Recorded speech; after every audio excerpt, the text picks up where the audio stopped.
Video پہ click کرنے کا بہت بہت شکریہ۔ آپ ایک باشعور و سمجھدار انسان ہیں جو علمی بنیادوں پہ حقیقت کو جاننا چاہتا ہے۔ آج بات کریں گے کہ مذہب کا ہماری زندگیوں میں کیا کردار ہوتا ہے اور اس کے لیے فلسفے میں کون سے دلائل موجود ہیں جو مذہبی خدا کو، کوئی بھی مذہب ہو، اس کے خدا کو ثابت کرنے کے لیے استعمال کیے جاتے ہیں۔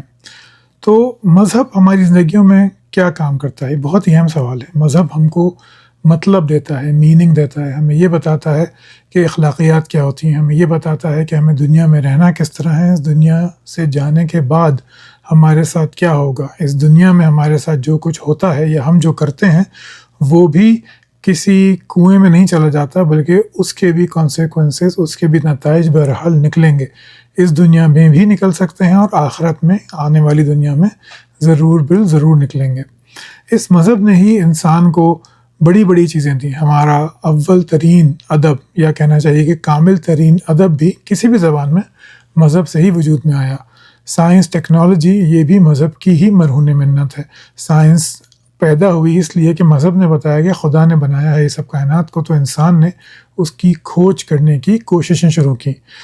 تو آپ میڈیسن لے لیجئے، آپ آرکیالوجی لے لیجئے، آپ سائنس کی کوئی بھی فیلڈ لے لیجئے، ادب کی کوئی بھی صنف لے لیجئے، موسیقی تک جو ہے یا ناچ گانا تک جو ہے، اس کے بھی جڑوں میں آپ کو مذہب ہی ملے گا۔ تو مذہب ہمارے یوں کہہ لیجئے کہ اوڑھنا بچھونا ہی ہے۔ لیکن ایک اور مسئلہ بھی ہے، مذاہب کئی طرح کے تھے، بہت سارے خدا تھے، بہت سارے عقائد تھے، بہت سارے ڈوگماز تھے، تو اس کے لیے پھر فلسفہ آگے آیا اور اس نے چند دلائل مہیا کیے جو آج تک استعمال ہوتے ہیں، جو خدا کے وجود کو ثابت کرنے کے لیے استعمال کیے جاتے ہیں۔ آج میں انہی دلائل پہ بات کروں گا۔ آج پہلی دلیل پہ بات کریں گے۔ اس سے پہلے یہ سمجھنے کی کوشش کرتے ہیں کہ آخر ریزننگ یا ریشنلٹی ہوتی کیا ہے۔ ریزننگ آسان الفاظ میں، یا ریشنلٹی آسان الفاظ میں یہ ہوتا ہے کہ آپ کے پاس کوئی بات ہے، کوئی مفروضہ ہے، کوئی خیال ہے، آپ کو اس کو ثابت کرنا ہے کسی دلیل سے، یعنی دلیل کے ساتھ کسی چیز کو سچ ثابت کرنے کی کوشش کو ریزننگ، ریشنلٹی، منطق یا عقل مندی یا اس طرح کی بہت سارے نام دیے جاتے ہیں۔ یہ ریزننگ دو طرح کی ہوتی ہے، ایک ہوتی ہے تھیوریٹیکل ریزننگ، ایک ہوتی ہے پریکٹیکل ریزننگ۔ تھیوریٹیکل ریزننگ یہ ہوتی ہے آسان الفاظ میں کہ جب دنیا کے ساتھ ہم لوگ انٹریکٹ کرتے ہیں تو کچھ باتیں ہمیں پتہ چلتی ہیں، ان باتوں سے ہم پھر مزید حقائق کی کھوج کرتے ہیں۔ جیسے کہ ہمیں معلوم ہوا کہ بھائی سائنس نے بتایا کہ ہر چیز میٹر سے بنتی ہے، میٹر جو ہے وہ خود ایلیمنٹری پارٹیکل سے بنا ہوا ہے۔ یہ آپ کی تھیوریٹیکل ریزننگ ہے۔ اگر آپ ان پارٹیکلز کو کھوجنا چاہتے ہیں، اس کے لیے آپ پلاننگ کرتے ہیں، بجٹ بناتے ہیں، اس کے لیے آپ طریقے وضع کرتے ہیں، یہ پریکٹیکل ریزننگ کہلاتی ہے۔ یعنی تھیوری آپ کو یہ بتاتی ہے کہ دنیا آپ کے ساتھ کیا ہے، اور آپ اپنا عقیدہ اس کے حساب سے وضع کرتے ہیں کہ آپ کا عقیدہ درست ہو۔ ایک اور مثال دیتا ہوں آسان الفاظ میں۔ جیسے کہ پرانا ایک مصر میں ایک رسم تھی کہ نیل کو ایک لڑکی کی یا لڑکیوں کی بھیٹ دی جاتی تھی کہ اس سے دیوتا خوش ہوں گے اور نیل خشک نہیں ہوگا۔ بعد میں یہ معلوم ہو تو یہ دنیا نے آپ کے ساتھ انٹریکٹ کیا کہ نیل خشک ہو رہا ہے، پھر آپ نے یہ تھیوریٹیکل ریزننگ آپ نے دی کہ یہ دیوتا ناراض ہے۔ پریکٹیکل ریزننگ آپ نے یہ دی کہ اگر میں اس میں کنواری لڑکیاں پھینک دوں گا تو پھر دیوتا خوش ہو جائیں گے۔ پھر یہ بات تو یہ آپ کا سچ بن گیا، اس کو آپ نے حق مان لیا۔ پھر یہ بات کچھ عرصے کے بعد غلط ثابت ہو گئی تو آپ نے اس کو چھوڑ دیا۔ تو جو دنیا آپ کے ساتھ انٹریکٹ کر رہی ہے اور اس کے نتیجے میں آپ جو مفروضہ بنا رہے ہیں وہ تھیوریٹیکل ریزننگ کہلاتا ہے۔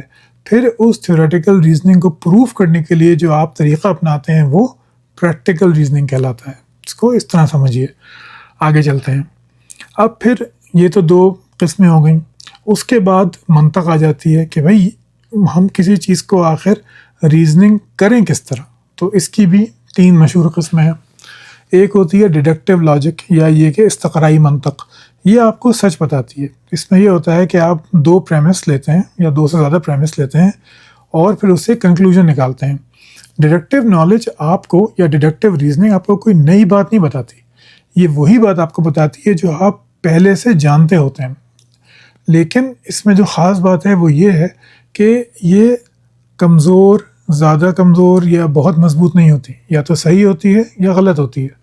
اس کی ایک بہت مشہور مثال ہے کہ تمام انسان موت کا سے ہمکنار ہوتے ہیں، سقراط بھی ایک انسان ہے، سقراط بھی موت سے ہمکنار ہوگا۔ اب اس میں جو ہے سادہ سی بات ہے، اس نے کوئی آپ کی معلومات میں اضافہ نہیں کیا، لیکن آپ نے اس کو ایک لاجیکل فارمیٹ میں سمجھ لیا۔ اگر آپ لیکن اس کی ضروری ہے کہ آپ کا پریمس ٹھیک ہو، یعنی آپ کی جو دلیل ہے اس کی بنیاد ٹھیک ہو۔ میں آپ کو ایک اور مثال دیتا ہوں۔ میرا دوست پالک کھاتا ہے، گدھا بھی پالک کھاتا ہے، ثابت ہوا کہ میرا دوست گدھا ہے۔ اب یہ ڈیڈکٹیو نالج کے لحاظ سے تو ہے، لیکن یہ بالکل غلط بات ہے، یہ ہم بھی جانتے ہیں۔ تو ڈیڈکٹیو ریزننگ آپ کو، یا ڈیڈکٹیو نالج کے لیے بہت ضروری ہے کہ آپ کے جو پریمیسز ہیں، آپ کے جو دلائل ہیں، وہ انہیرنٹلی درست ہوں، یعنی ان میں کوئی خامی نہ ہو، تب تو یہ آپ کو صحیح بات تک پہنچائے گی۔ آپ کی جو دلیل آپ کو صحیح بات تک پہنچائے گی، نہیں تو بات الٹی پڑ جائے گی۔ دوسری جو قسم ہے اس کو کہتے ہیں انڈکٹیو نالج یا انڈکٹیو ریزننگ، یا پھر اس کو کہتے ہیں استقرائی منطق۔ جو ڈیڈکٹیو ریزننگ تھی وہ ہے قیاسی منطق، اور اس کو کہا جاتا ہے استقرائی منطق۔ شاید میں نے الٹ کر دیا، اس کے لیے معافی چاہتا ہوں۔ تو استقرائی منطق کیا ہوتی ہے؟ اس میں یہ ہوتا ہے کہ آپ چیزوں کو لیتے ہیں اور ان کے کسی مشترکہ امکان کو لے کے آگے کے امکان کا فیصلہ کرتے ہیں۔ یہ آپ کی معلومات میں اضافہ کرتی ہے، لیکن یہ حتمی بات نہیں بتاتی، یہ آپ کو صرف امکان کی حد تک لے جاتی ہے۔ جیسے کہ 4 بھائی ہیں، تو اے بی سی ڈی کہہ لیں انہیں، تو اگر اے کے فادر جو ہے وہ ایکس ہے، تو بی کے فادر بھی ایکس ہیں، تو آپ نے گمان کر لیا کہ بھائی باقی جو سی اور ڈی ہیں ان کے فادر بھی ایکس ہی ہوں گے۔ یہ ممکن ضرور ہے، لیکن یہ بالکل بھی ضروری نہیں کہ ایسا ہی ہو۔ تو یہ انڈکٹیو نالج ہوتی ہے۔ اس میں غلطی کا امکان بہرحال ہوتا ہے، یہ صحیح بھی ہو سکتی ہے، غلط بھی ہو سکتی ہے، لیکن اس کو ہم اس طرح بتاتے نہیں ہیں۔ اس کو ہم بتاتے ہی ہیں کہ یہ اسٹرانگ ہے یہ انڈکٹیو آرگیومنٹ، یا پھر ویک انڈکٹیو آرگیومنٹ ہے، ہم اس کو اس طرح لیتے ہیں۔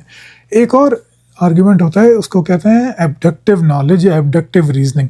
یہ 19ویں صدی کے آخر میں ایک فلاسفر نے اس کو لیا تھا، اور یہ بھی ہمارے روزمرہ کی چیز ہے۔ فلسفہ جو ہے وہ ہماری عام چیزوں کو لے کے ان کو ایک پیرائے میں ڈھال دیتا ہے۔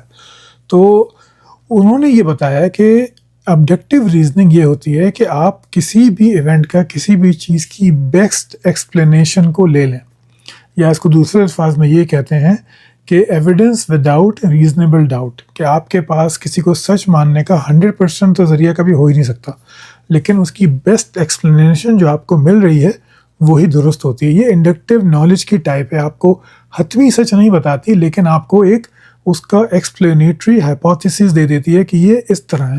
جیسے کہ اگر میں آپ سے پوچھوں کہ آپ کو کیسے معلوم ہے کہ آپ کے والدین واقعی آپ کے والدین ہیں اور آپ اڈاپٹیڈ نہیں ہیں، تو اس کے لیے آپ یہ نہیں کریں گے کہ لیبارٹری میں بھاگ کے ڈی این اے کرا لیں گے۔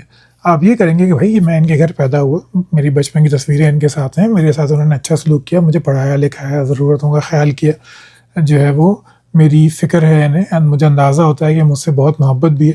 تو یہ انڈکٹیو ریزننگ ہے، یعنی یہ آپ کی بیسٹ ایکسپلینیشن ہے۔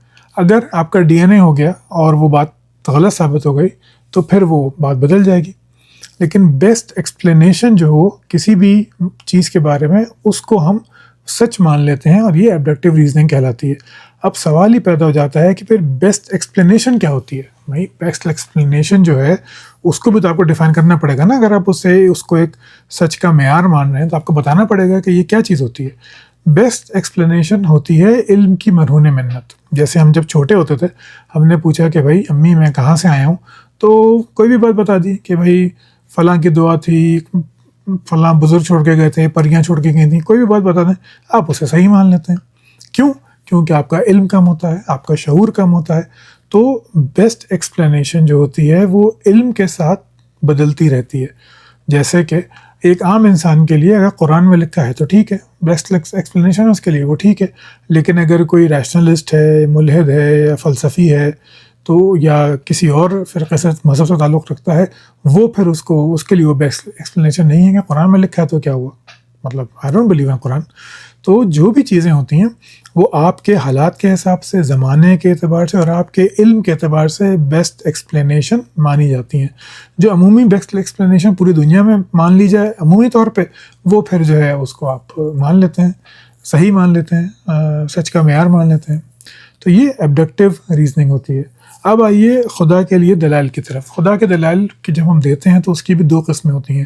ایک ہوتی ہے اے پوسٹیریور آرگیومنٹس. وہ یہ ہوتے ہیں کہ آپ کا دنیا کا تجربہ آپ کو امکان پیدا کرتا ہے کہ یہ کوئی خدا موجود ہے. اس میں جیسے کاسمولوجیکل آرگیومنٹ آ گیا، ٹیلیولوجیکل آرگیومنٹ آ گیا، یا آپ دنیا کو، کائنات کو دیکھ کے ایک آرگیومنٹ بناتے ہیں خدا کے وجود کے لیے. ایک ہوتا ہے اے پرائیور آرگیومنٹ. وہ یہ ہوتا ہے کہ اس سے آپ کے دنیا کے تجربے کا تعلق نہیں ہوتا، اس سے باہر کی بات کرتے ہیں آپ. یہ جیسے ایک ہم کہتے ہیں آنٹولوجیکل آرگیومنٹ. یہ جب اس کا وقت آئے گا تو میں بتاؤں گا کہ وہ کیا چیز ہے. تو موٹے موٹے الفاظ میں جو خدا کے لیے آرگیومنٹ ہیں وہ دو طرح کے ہیں. اے پوسٹیریور آرگیومنٹ یعنی دنیا کے تجربے کے ساتھ آپ کی آرگیومنٹ بنائیں، اور ایک اے پرائیور آرگیومنٹ جو دنیا کے تجربے سے ماورا ہو، جیسے آنٹولوجیکل آرگیومنٹ. اب بات کرتے ہیں کاسمولوجیکل آرگیومنٹ کی یا کائناتی دلیل کی. یہ کیا ہوتی ہے؟ اس کے اور بھی نام ہے. اس کو فرسٹ کاز بھی کہا جاتا ہے، اس کو کنٹینجنسی آرگیومنٹ بھی کہا جاتا ہے. تو اس کی ابتدا ہوتی ہے پلاٹو سے، افلاطون سے. پھر ارسطو اس کو مزید نکھارتا ہے، اور پھر یہ دلیل آگے آتی ہے عربک مسلمان فلسفیوں کے پاس، جس میں الفارابی ہیں، ایوراس یعنی ابن رشد ہیں، الغزالی ہیں. یہ اس کو مزید نکھارتے ہیں، اس کو استعمال کرتے ہیں. پھر یہی دلیل جاتی ہے کرسچنس کے پاس. تھامس ایکوائنس ہے، لائبنز ہے، اسپائنوزا ہے، اور پھر یہ رچرڈ سوائنبرن ہے، ولیم لین کریگ ہیں. یہ اسی آرگومنٹ کو بیان کرتے ہیں. اس کی سادہ شکل کیا ہے؟ اس کی سادہ شکل یہ ہے کہ یہ کائنات موجود ہے. اس کائنات میں ہر چیز کسی دوسری چیز سے وجود پذیر ہوتی ہے. یعنی یہ کائنات موجود ہے، ہم دیکھتے ہیں دنیا کو، کائنات کو دیکھتے ہیں، لیکن اس میں کوئی بھی چیز خود بخود پیدا نہیں ہوتی، بلکہ کسی وجہ سے پیدا ہوتی ہے. یعنی اس کی ایک علت یا وجہ ہوتی ہے. کوئی بھی چیز اپنی علت خود نہیں ہو سکتی. یعنی میٹر اپنے آپ کو خود نہیں بنا سکتا. لوٹا کسی کے بنانے سے لوٹا بنے گا، وہ خود لوٹا نہیں بن سکتا. تو دوبارہ سے اس کو میں بتاتا ہوں کہ یہ کائنات موجود ہے. ہر موجود کسی علت کا محتاج ہے، اور کوئی بھی چیز، کوئی بھی موجود خود اپنی علت نہیں ہو سکتا. اور علتوں کا لامتناہی سلسلہ ناممکن ہے. یعنی کہ جو انفینٹ ریگریس ہے کہ ایک علت پہ دوسری علت، یہ ناممکن ہے. کیوں ناممکن ہے؟ آپ اس کو اس مثال سے سمجھیے. آپ کو چائے پینی ہے. آپ نے اپنے دوست کو کہا کہ بھائی مجھے ذرا چائے لا دو. اس نے دوسرے دوست کو کہا، اس نے تیسرے دوست کو کہا، اس نے چوتھے دوست کو کہا. اگر یہ انفینٹ ہو جائے گا تو آپ تک چائے کبھی نہیں پہنچے گی، کیونکہ وہ ہمیشہ وہ باری چلتی رہے گی. تو ایسے ہی علتیں جو ہوتی ہیں اس کا محدود ہونا ضروری ہے، نہیں تو وہ کبھی وہ وقوع پذیر واقعہ جو ہے، کوئی موجود جو ہے وہ کبھی وقوع پذیر ہو ہی نہیں. تو کائنات موجود ہے، ہر موجود کی کوئی علت ہوتی ہے. کوئی بھی موجود اپنی علت خود نہیں ہو سکتا، اور علتوں کی انفینٹ ریگریس لامتناہی سلسلہ ہونا ناممکن ہے. لہٰذا ضروری ہے کہ ہر علت کی ایک فائنل کاز موجود ہو. وہ فائنل کاز خدا ہے. یہ ہے کاسمولوجیکل آرگیومنٹ نٹ شیل کے اندر.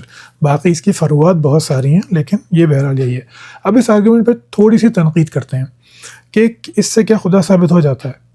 اس سے امکان پیدا ہوتا ہے، لیکن یہ نہیں معلوم ہوتا کہ وہ خدا ایک ہے. یعنی یہ آپ اس کے اوپر آپ نے خود سے ازیوم کر لیا کہ یہ بھی موجود ہے کہ بھائی ہر علت کی ایک نیسیسری علت آلریڈی موجود ہو.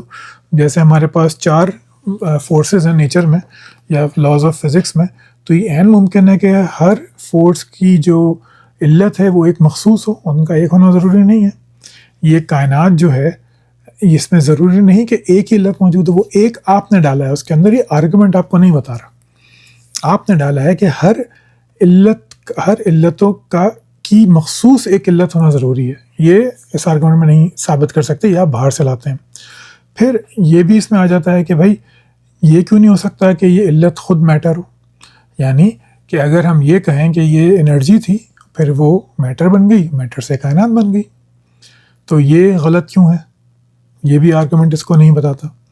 پھر یہ آرگومنٹ آپ کو یہ بھی نہیں بتاتا کہ وہ فرسٹ کاز جس کو آپ خدا کہہ رہے ہیں، کیا وہ کائنات کے وجود میں آنے کے بعد یا اس کو وجود میں لانے کے بعد ابھی بھی موجود ہے.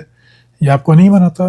بلکہ کچھ مذہبی فلسفے جو ہیں اس میں ہے یہی کہ خدا اس کائنات میں ضم ہو گیا یا فنا ہو گیا اس کائنات کے اندر. پینتھیزم یعنی یا پیننتھیزم یہ دو فلسفے موجود ہیں. تو یہ فرسٹ کاز آپ کو یہ بھی نہیں بتاتا. پھر ایک فرسٹ کاز کی ایک اور شکل ہے جس کو امام غزالی نے بھی بیان کیا, بڑی مشہور ہے. اس کو کہتے ہیں کنٹینجنسی آرگیومنٹ, یعنی ہر چیز جو ہے وہ کسی دوسری چیز کے اوپر ڈپینڈ کرتی ہے. اس کو میں نے ایک جگہ اور بھی بتایا تھا. یہ ممکن الوجود اور واجب الوجود کی بحث ہوتی ہے کہ ہر چیز اپنی پوٹینشیل میں ممکن ہے. یعنی اگر آپ ہیں اور آپ کے بچے کیا ہو سکتے ہیں, وہ ممکن الوجود ہیں. اگر آپ شادی کر لیں گے اور آپ فرٹائل ہیں تو بچے ہو جائیں گے آپ کے. تو لیکن وہ آپ کے بچے ممکن الوجود ہیں. تو ہر چیز دنیا میں ممکن الوجود ہوتی ہے, یعنی کنٹینجنٹ ہوتی ہے, کسی دوسری چیز کے اوپر, اس پہ ضروری ہوتی ہے. فرسٹ کاز سے تھوڑا سا باریک فرق ہے یہ. پھر آپ یہ دیکھیں گے کہ جب ہر چیز ممکن الوجود ہے, پوٹینشلی پاسبل ہے, تو لازمی ہے کہ کوئی واجب الوجود ہونا چاہیے جس سے وہ اپنا وجود اخذ کرے. یعنی کہ اگر کوئی واجب الوجود ہے جو خود بخود موجود ہے, وہ ہونا چاہیے کہ وہ اس سے لے, نہیں تو پھر وہی انفینٹ ڈگریس آ جائے گا کہ ایک چیز آئی پھر دوسری چیز آئی, ایک کنٹینجنسی آئی پھر دوسری کنٹینجنسی آئی پھر تیسری کنٹینجنسی آئی, تو ایک لامتناہی سلسلہ چلتا چلا جائے گا. تو یہ انفینٹ ڈگریس بھی ممکن نہیں ہے. ہر چیز کنٹینجنٹ ہے, ہر چیز ممکن الوجود ہے, تو لازمی ہے کہ ایک واجب الوجود ہو. وہ واجب الوجود خدا ہے. اس میں یہ ڈیولپ کیوں کیا گیا؟ یہ آرگیومنٹ اس لیے ڈیولپ کیا گیا کہ اس سے پھر یہ ہوتا ہے کہ چونکہ کائنات ابھی موجود ہے, اپنے موجود ہونے کے لیے, ممکن الوجود ہونے کے لیے واجب الوجود کا ہونا بھی ضروری ہے. یہاں آپ نے خدا کو کائنات میں ضم ہونے سے, فنا ہونے سے بچا لیا. یہ کنٹینجنسی آرگیومنٹ اس لیے بنایا گیا. اس میں بھی لیکن وہی مسئلہ پیدا ہو جاتا ہے کہ اس سے آپ کو یہ پتہ نہیں چلتا کہ وہ واجب الوجود ہر حال میں ایک ہو. ایک سے زیادہ واجب الوجود ہو سکتے ہیں. اس کا پھر ایک اور دیا جاتا ہے کہ واجب الوجود اگر ہوگا تو پھر وہ یا تو ممکن الوجود ہوگا یا واجب الوجود ہوگا. تو اگر وہ خود ہی واجب الوجود ہے تو پھر وہ ایک ہی ہونا ضروری ہے. لیکن یہ صرف ایک کہنا چاہیے کہ ایک قلع بازی ہے. ایسا ضروری بالکل بھی نہیں ہے کہ کنٹینجنسی آرگیومنٹ میں کہ صرف ایک ہی واجب الوجود ہو. ایسا بالکل بھی ضروری نہیں ہے. تو یہ تھا کازمولوجیکل آرگیومنٹ اور اس کا ایک اور سب سیٹ کنٹینجنسی آرگیومنٹ. اور ان دونوں پہ بہت ہی مختصر طور پہ میں نے یہ بتایا کہ ان میں پریشانیاں کیا ہیں, اس میں مسائل کیا ہیں. تو اس کے بارے میں کوئی سوال ہو تو ضرور کیجیے گا. اگر آپ کو ویڈیو پسند آئے تو لائک کیجیے گا, سبسکرائب کیجیے گا, شیئر کیجیے گا. علم شیئر کرنے سے ہی پھیلتا ہے.